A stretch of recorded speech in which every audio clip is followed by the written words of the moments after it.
And I'm live. Hey, it's John Gallagher from Max Meow Cat Crusader. We're just getting set up for the Facebook Live, which we have going on simultaneously, which is pretty cool, right, Will? Indeed. This is my cameraman, as you know, always very boisterous. Say hello, Will. Hello. And now we're everywhere. Wait. Oh, we're not? It's What? loading. It's loading. It's loading. Takes a second. Let's see here.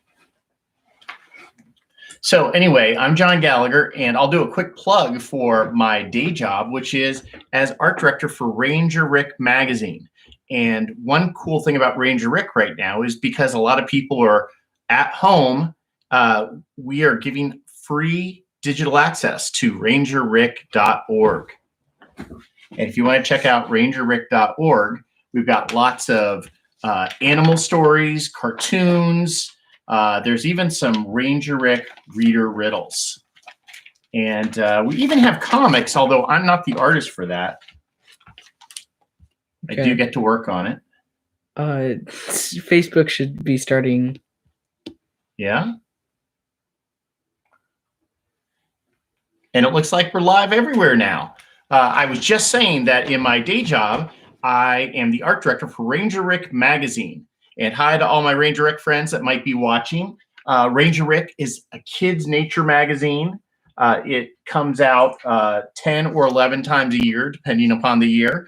And right now we're giving out free access at rangerrick.org for kids to read about animals, learn all sorts of things. There's cool games.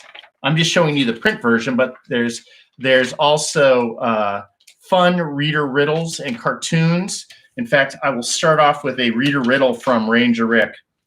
Will, what kind of photos do turtles take? What? Shelfies. See, there's a turtle taking a shelfie. Okay, my good friend J. Robert Deans always loves those puns, so that one was for him. Anyway, I'm John Gallagher. I'm a cartoonist. I've been drawing my whole life. And October 6th, I have a new book coming out, Max Meow Cat Crusader. It's a story of a fun cat named Max Meow. He's a podcaster and has his own show. He teams up with his scientist friend, Mindy Microbe, and accidentally takes a bite of a meatball from outer space and gets superpowers. So if you like silly stories like that, I think you might like Max Meow. But tonight, I'm going to talk to you about the history of comics. We're not going to do a very long show. This is kind of like how I talk when I speak at schools. I will talk about the history of comics. I'll also talk about how I got into comics. But tonight, we're going to just focus on the history of comics. So Will's sort of my test audience. But, you know, Will, if you didn't already know the answer, how old would you say comics are? If I didn't know the answer? If you didn't know the answer. 500 years. 500 years. It's a very good guess. I had people guess 5 years, 500 years, 1,000 years, 2,000 years, or 30 years because they're really, really old. But let me just tell you that comics, as we understand them, and maybe I should explain what comics are to really get into it. A comic is a combination of words and pictures. And in this case, I'm going to draw a very basic comic to show you the cool parts of a comic. I'll just pull this up a little bit closer. It's not an earthquake. It's just me trying to show you what I'm drawing. Okay, so first off, let's draw two. These are two squares. We call them panels. And a comic is a combination of pictures and words, or dialogue, or a description of what's going on. We've got our good buddy Sticky Stickerson here, and he says, hello. Okay. Now, does that make it a comic? No, J. Robert. They're not 130 years. They are thousands of years old. But this one's modern. So anyway, with a comic, this as a lot of people call it, would be a cartoon. But a comic shows a progression of time. So going from panel to panel, perhaps our character just takes his hat and lifts it off his head. And maybe he has a duck on his head for some reason. I don't know. And we just have the duck say, quack. I didn't even know I was going to draw a duck on his head. So anyway, it's a combination of words and pictures told in a sequential way. And just to get into the muck and mire a little bit, this area right in between, it's usually white in comics. That's called the gutter. So two things you've learned right away: panels, gutter. Now let's get to the history. If we want to get into the history and how comics are thousands of years old, what we want to do, I'm going to draw something to sort of suggest the country in which comics originated in. And as you can see, there's a weird sort of, yes, hieroglyphic. So if you guessed that I was drawing something from the country of Egypt, you'd be correct. In fact, in the land of pyramids, comics were in existence on the walls of the kings and queens of Egypt, known as hieroglyphics. And what were hieroglyphics? They represented sounds, pictures, and things going on. And they were told in stories that ran along the walls of, but they were also done on papyrus, which is the paper of the time. And in fact, they had something that the best comics and best stories always have, which is a beginning, a middle, and an end. An end. That's right. This is the end, folks. Good night. No, just kidding. They have a beginning, a middle, and an end. So let's do a beginning, a middle, and an end for this pharaoh here. Let's give him his silly little beard. And perhaps at the beginning of the story, we see a picture of the baby pharaoh. And he's so cute. And he's glowing because obviously he is blessed by the gods. But let's also give him that silly little beard he's got. And maybe a crown. And maybe a raven or something landed on him to show that he's special. I don't know what it is with the birds on top of people tonight, but that just seems to be a theme. Maybe we go a little bit further down the wall of the hieroglyphics, and the pharaoh has grown up. Here's his silly beard again. And he's got his nice eyeliner, but he's smiling, and he's also got a really great hat. And you notice I'm not going to be getting really fancy with my art here until a little bit later, but let's just draw him with his loincloth, and he's got a scepter. And of course, like all great pharaohs do, he is leading his minions. So let's see, give him his little overalls here. Well, does that look right? Does that look like the Egyptian minions? Sure. Okay. Oh, whoops. I always kind of do that. I always make the minions from Despicable Me. But okay, you get the idea. He had helpers, and we will call them minions, although they were actually people and not weird little creatures in yellow shirts. Your sister has a yellow shirt like that, doesn't she? Yeah, we call it her minion shirt. Anyway, we've seen his birth. The middle, he's leading over the people, and there's a pyramid being built. Things are looking really good. And then we go down to the passing of the pharaoh. And now we see a picture of the pharaoh in his sarcophagus, which of course was the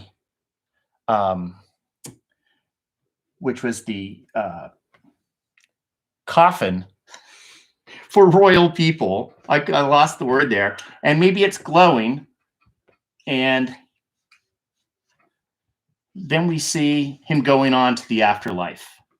And let's say there's a golden crown or something. So we've got a beginning, a middle, and an end. And my friend Robert Deans just brought up a question, which is, what about the cave paintings? And that's a really good question. And I'll tell you, Robert, why I don't include that immediately, but I will talk about it right here. Cave paintings did not have words. They did tell a story, and they were done in a sequential way. I think if you go with the definition of a combination of words and pictures, and that's what worked for me so well, I do think that they have a place in talking about comics. And sometimes I'll actually bounce back to that period. For instance, just to go again about a beginning, a middle, and end, let's just start with a beginning and an end. So in cave paintings, there would be drawings, not much more detailed than stick figures. And here's a woolly mammoth, maybe looking a little concerned. And we have these stick figures of people holding spears, and they're chasing the woolly mammoth. And as you can see, I was really designed as an artist to do this. So these would be on the walls in Europe. They go back 60, 70, some people think over 100,000 years. There have been different paintings, and what they used, instead of Sharpies, they would actually draw with using crushed up rocks or clay, and it had different colors. If you went down the wall a little bit, you would see what happened next. It's later on, and our woolly mammoth has not had a very good day. Let's just do the classic X, which they did not do back then for a dead animal. He's upside down. There's a fire brewing. All the people are dancing and celebrating. And of course, we know the reason they're celebrating, they're all going to be having woolly mammoth burgers tonight. Most people don't realize that woolly mammoth, again, I'm joking, I made that up. So yes, cave paintings do count in a way, but what they didn't have, which I think makes comics so special, is any sort of information that represented words or thoughts or sounds. But I kind of give them a break because they were much, much more advanced than we thought. Okay, so that was the original types of comics. But let's talk, I'm going to zoom forward because illustrations have been used many times in communications, in storybooks. Europe has different types of stories that have been told using photos as a descriptor and words that went with it. But let's talk about modern comics. And of course, one of the most modern comics were political cartoons. And political cartoons were pretty cool because they got ideas across. Often it went after could have been in the United States King George during the time of the Revolution. And actually, the very first known cartoonist was a founding father. And who was that founding father, Will? Since I know that you would definitely know it because you have listened to my speeches before, I'll give you a clue. He invented bifocals. George. Oh my goodness. He flew a kite. This is so hard. Okay, I'm going to give you one more chance, and then I'm cutting off your allowance. That doesn't really exist right now. Yes, Ben Franklin. Will, see me after class.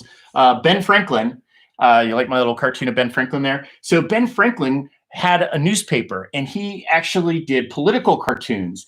And he is known as the publisher and possibly the illustrator of the very first political cartoon. Now, I'm going to just do an interpretation of what he did. But basically, it was a cut-up piece of snake.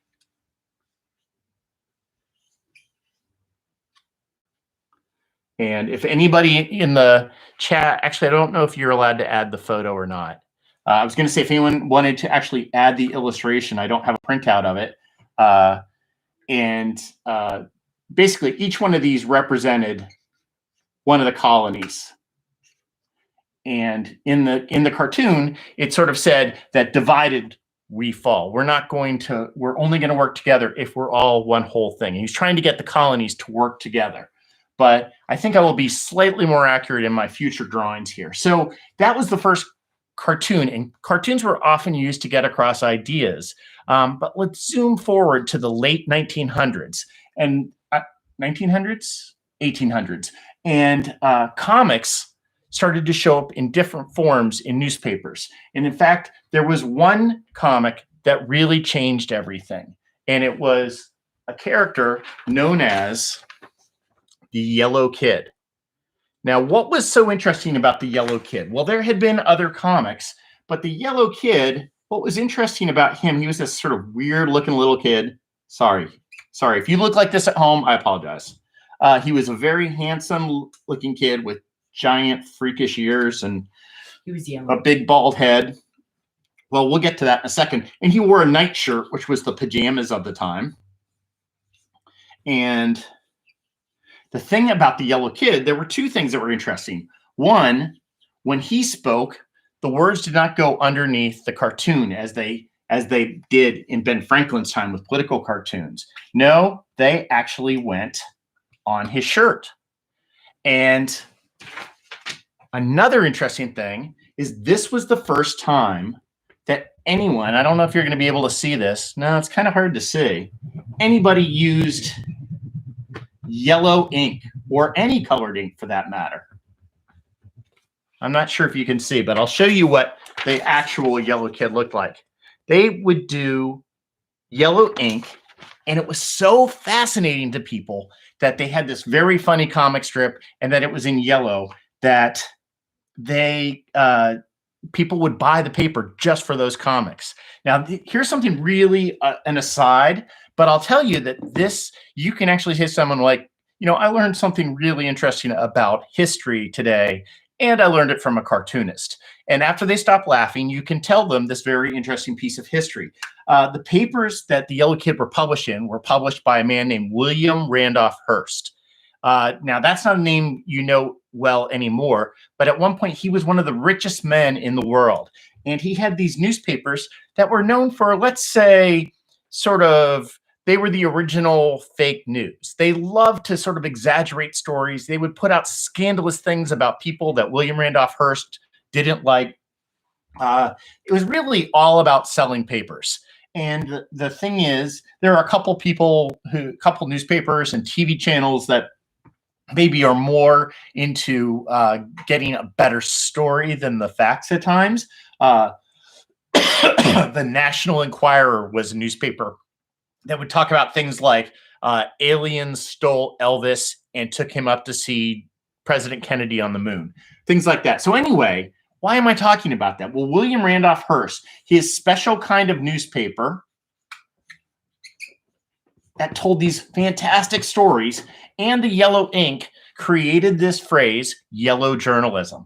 So yellow journalism is something that if you're a young person, will probably learn about not until middle school or even high school.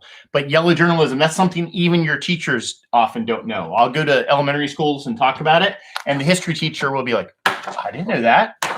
So comics got very popular in the United States and North America, and they would often be sort of the 3-panel comic strip that a lot of you might know in Garfield or Calvin and Hobbes.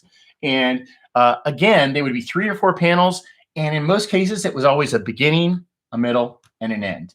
And these comics, again, got so popular that newspapers would seek out artists and hire them. And through the teens and 20s and 30s, if you became a cartoonist and were successful, you would make a lot of money, and it'd be a very good life for you. Now, somebody actually got the idea of what if we took these comic strips and collected them somehow. Now, they weren't called graphic novels back then, but that idea formed in a magazine called Famous Funnies in 1933. And really, all it did was it took the comics that were in the newspapers and put it in there. And at first it was a giveaway for a shoe. You know, if a kid bought a pair of shoes, he got a free comic. The guy who did that got the idea. He had some leftover ones. He put these 10-cent stickers on them and gave them to the man at the bookstore downstairs or the magazine stand. And within an hour, they had all sold out. So this started the first publishing of comics. And Famous Funnies was one of the very first, if not the first, comic book. And it really took off from there. Now, it's the mid-30s, and I have to tell you, this is where I love to tell the story of these two men who were trying to become famous cartoonists or do comics, and they wanted to do daily comics, but no one would buy their books. They really, really were not considered very good artists. And also the kind of adventures they wanted to do in these comics did not stand out to a lot of people. But the thing is that they didn't give up. And as comics were going on and kept collecting, they eventually ran out of comics that they could use in these comic books. So someone was like, well, what about those two annoying guys from Cleveland? And eventually they reached out to them. They took their daily comic strip and cut it up into a lot of pieces. And I'm going to start to draw their character. You might start to recognize him as I'm drawing him. The thing was that they didn't give up. And that's something I like to talk to cartoonists about because it's easy to get frustrated. And their comic and their character went on to be someone who is still the best known comic character in the world. And of course, you might have figured out already that it's Superman. Yep, Jerry Siegel and Joe Shuster retooled their comic strip for a comic book. And that comic showed up as comic I showed last week, Action Comics #1. This is a reprint, but let me show you a really big version of it. This came out, I got this in like 1973, I think. Let me see. 74. The thing is that this famous first edition was really cool. Some people have actually tried to take off this fake, the cardboard cover and sell this as an actual first edition. If that were the case, this would be worth over $1 million. So Jerry Siegel and Joe Shuster are the first people that sort of have ignored being told they're not good artists. I don't know how you feel, but I have had that hit me as well. And, I've had people say, I don't like your art, or, oh, you're a cartoonist. You try to draw as badly as you can. I mean, as hard as that is to believe, because now comics and graphic novels are so well respected. So that was 1938 when Action Comics 1 came out. About a year later, we have a new character that showed up, and he's the first really famous masked superhero. And you'll notice with just a couple lines, you're going to be able to tell who it is. Yes, it's Aquaman. No, it's Batman. Just kidding. Batman showed up in 1939, and it was only about a year after that he got the first popular sidekick in comics. Although some people didn't like him, Robin was always my favorite character. I think because I secretly hoped that one day my dad would come home, reveal to me he was Batman, and we would go out and fight crime. It never happened, but that's okay. So these guys showed up, and comics were really taking off. You had Captain Marvel from Shazam. You had in 1940, at the end of 1940, Captain America showed up, created by Jack Kirby and Joe Simon. Stan Lee was actually at that point just working. I think he was pretty much just sweeping up the office at the offices that would eventually become Marvel Comics. And so he hadn't quite hit the scene yet. But there's one more. Can anyone tell me, anyone in this room, who was the first really famous female superhero? Anyone? Oh, Will. Wonder Woman? Yes, he went like this. Yes, Wonder Woman. Ben Franklin, Will. It was Ben Franklin. It was LeBron James. Thought it was LeBron James. That's fair.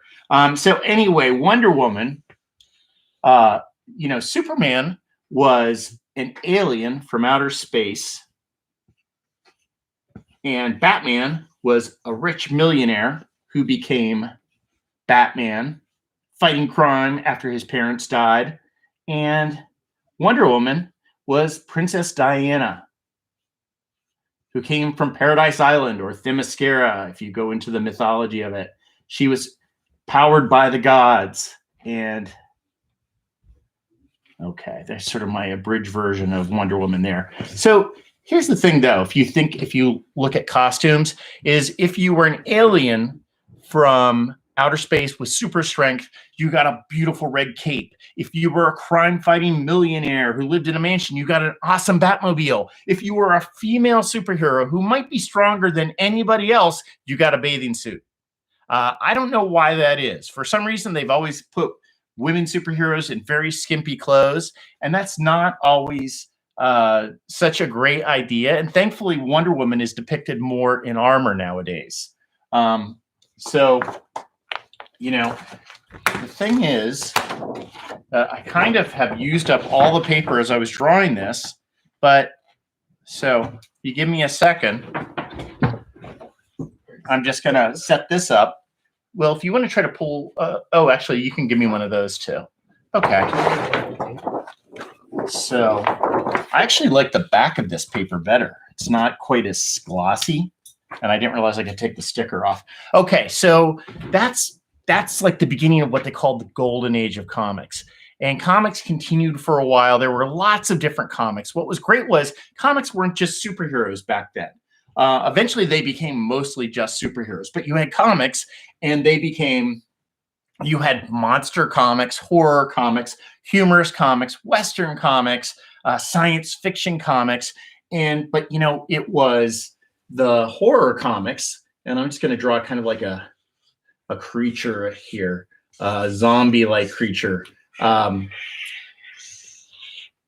And maybe show some blood coming off his eyes. Ooh, it's so creepy. And the thing is, these horror comics probably sold the best of any comics in the 1950s. And that brings me to sort of a lesson that we all kind of learn as we get older, no matter what age, is that no matter what, people are always going to blame something for society's problems. And in the 1950s, there was a psychologist named Dr. Frederick Wertham, and he decided that comics were the reason why young people committed crimes, that it had to be comics, because when he interviewed people, the one thing they all had in common was that they read comics. When he interviewed young juvenile delinquents, what he didn't take into account was, at that time, everybody read comics. I mean, comics sold millions and millions of copies, a lot more than they sell today. So he worked with the government to create what became known as the Comics Code Authority. And if you ever look at some older comics, you'll see there's like this stamp that's in the corner of some comics. And basically, you could not sell your comic unless you had that. And what happened was, for years, they got rid of all monsters from comics. Superman and Batman and Wonder Woman were the only remaining superheroes for a while. There wasn't even a Captain America in comics. And a lot of the really exciting comics started to die off. But if we go into the 1960s, you have some science fiction comics that are kind of taking off. And that young whippersnapper, Stan Lee, has got a little more power and gotten to write some different books. And the thing about Stan Lee was he asked a question that not many people had asked, which is, what if superheroes were more like us? What if they had more problems? And no character sort of showed that. And this one right here, Spider-Man, even though that was not the first of the superheroes he worked on, Spider-Man was Peter Parker. And Peter Parker was, I think, only like 15 or 16 years old. It depends on what story you're watching or reading. But the thing about Peter Parker was he had problems. His first time as a superhero, if you know the Spider-Man movies or story, he refused to stop a criminal, and that criminal ended up taking the life of his Uncle Ben. And he learned the lesson, which I still to this day really respect, which is with great power comes great responsibility. Stan Lee, and this was created with Steve Ditko. Stan Lee and Jack Kirby created a family of superheroes called the Fantastic Four. And I'm just going to draw Ben Grimm, the Thing here, a quick sketch. And we just have a couple more minutes. I'm going to kind of jump ahead, but this really saved comics. And actually, Superman and Batman and Wonder Woman were visited by new versions of the Flash and Green Lantern. Things that had been popular in the 40s and 50s came back in the 60s. And comics started to have a resurgence, especially in the late 60s when the Batman TV show kicked in. That really did help a lot of comic sales. There was also, they brought Captain America back. They created, everybody. One thing about Stan Lee was he loved to have these sort of take modern tellings of classic tales. And of course, if you know Dr. Jekyll and Mr. Hyde, you'll know that there's a character that was inspired by Dr. Jekyll and Mr. Hyde, and he loved to smash stuff. Yep, it's the Thing. Not the Thing. It's the Hulk. Thing's over there. The Hulk. And the Hulk loved to smash. And Dr. Banner would lose control, and then the Hulk would show up. And that was really like a modern-day retelling of Jekyll and Hyde. Now, we're going to jump ahead. And, we've had a lot of different comics come out over the years. And, of course, we have a lot of modern graphic novels. But I'm going to talk about two other guys in the 1980s. I'm going to jump ahead. And this will kind of be where we're going to end things for now, because there's a whole new wave of graphic novels and comics. But I wanted to get back to that idea of not giving up, because I have at times felt like giving up. And I'm sure if you're a young artist, you might have felt that way too. Well, there were two guys living up in New England, and they were working at a restaurant. I believe that their job was steaming lobsters and washing dishes. And they really wanted to do comics. They came up with an idea that they were so sure was going to be great. So they sent it to DC Comics that did Superman and Batman. And they sent it to Marvel Comics that did Spider-Man and the Hulk. And the thing is everybody rejected them. They were told, just like Jerry Siegel and Joe Shuster, who created Superman, that they were no good. So they borrowed some money, and they decided to self-publish one issue of this comic. And the thing was, that comic went on to sell hundreds of thousands of copies. But the phenomenon they started led to millions of copies of sales of comics and toys. And I don't know if you can tell who it is quite yet, but it is the Teenage Mutant Ninja Turtles. And I always get confused as to which. I think this is Raphael who has the sai, which is kind of looks like a big skewer. Will's going to look it up for me, possibly. But anyway, Kevin Eastman and Peter Laird have been told they were no good. And what sets them apart from so many other people who want to create comics or create stories is Raphael, is that they didn't give up. They found a way to publish their comic. And even if they had only ever published one comic, they did it. They didn't give up. And that's really, really important. I wanted to say, we got a couple real quick comments. Hi, this is Haley. I'm 9 and love comics. Hi, Haley. How are you? I'm so glad that you joined us tonight. Well, we have a couple other messages. Jamar Nicholas has said hi. My buddy Michael Clem, who's a great musician, is saying hi. My buddy Mitchell Bell, who is an airline pilot and extremely funny. He's the only man I know that owns his own tank. He is here. He spotted that it was the Teenage Ninja Mutant Turtles I was drawing. And everybody, thank you so much for joining us. My neighbor Kent chimed in here. And everybody, I want to tell you that I'm going to kind of end it here because even though this ends in the 80s, comics have changed so much. And there's so many different kinds of books that we'll probably get to all the sort of modern telling of comics. But this is sort of the comic book history that a lot of people may or may not know. There's a lot of great stories, and there's always a story that hasn't been told. So if there's a story you know or want to know about, feel free to email me or drop me a line on Facebook. And check out my other Comics Academy lessons that I've done. This was a history lesson, but I've also got things as simple as drawing my character Max Meow. What else have we done? We've done a robot. We've drawn Mindy, the scientist. Dog. Always got to be able to draw a dog, right? So again, I'm John Gallagher. And if you want to see any more free comics, even though I'm doing this over top of, go to maxmeow.com. And you can pre-order my new book, Max Meow, Cat Crusader. And everybody, thank you so much. I hope you had fun. I had fun talking with you.